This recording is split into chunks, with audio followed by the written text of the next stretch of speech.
Hello and welcome. I'm Vincent Makori and this is Africa 54. Tonight we begin with developing news in the Mali presidential election. The West African nation will hold a presidential runoff on August the 11th after no candidate won a majority in Sunday's election. The results of Sunday's peaceful vote have been delayed twice this week while Interior Ministry officials took more time to verify votes. Sunday's vote was seen as a first step towards Mali's recovery after 18 months of unrest that included a military coup and an Islamist taking over the country's north.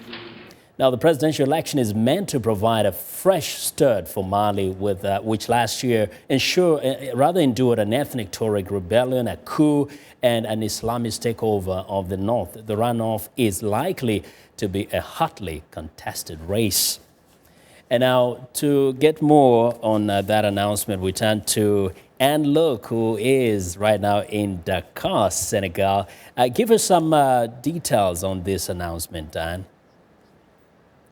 Yeah, so we have Ibrahim Boubacar Keita coming in with about 39% of the vote. That's not very surprising as he has quite a bit of support in the country.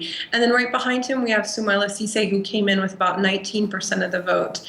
Now, when I say the race is going to be hotly contested in the second round, that's taking into consideration the fact that Soumaïla Cissé is expected to get quite a bit of support from other top candidates, including the third and fourth placing candidates in the first round. So it should level the playing field a little bit, and we'll really see two camps kind of going head to head. Ibe Ka, a longtime opponent of the president who was ousted in last year's coup, and then Soumaïla Cissé and others in that coalition who were more or less with that president and continue to support him and continue to defend the legacy of that administration after the coup.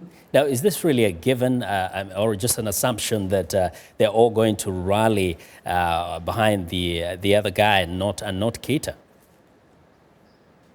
They're pretty expressly in the same political coalition, following these kind of confused early partial results that were announced on Tuesday. They all did hold a joint press conference together. I mean, they're pretty together. They're pretty much on the same page. Okay, now, if we go to the second round, what are some of the things or the issues that you think are going to be highlighted by the different candidates, at least the two candidates this time? Yeah, I think they're going to stick to the same stuff, peace, security, dealing with, the Tuareg rebellion in the north, rebuilding the army, and definitely fighting corruption. Ibe Ka has been strong. He has strong support from the military, and he's been very vocal, very strong in his desire to rebuild the military, whereas someone like Soumaïla Cissé is known as more of a technocrat, more of a manager, lots of finance experience. So I wonder if he isn't going to play that up and discuss a bit about how he's going to really try and get the country back on its feet. Yes, overall. From what you're hearing, is the threat of disruption or some kind of Tuareg activity out of the way now, or that is still hanging in the air? Things were fairly calm during the first round in that far northern rebel stronghold of Kidal.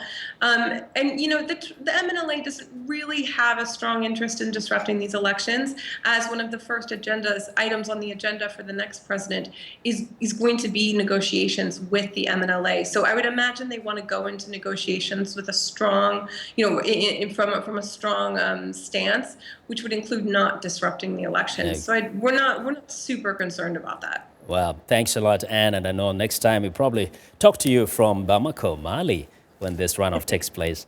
Well, Anne Look reporting for us live there from Dakar in Senegal. Now let's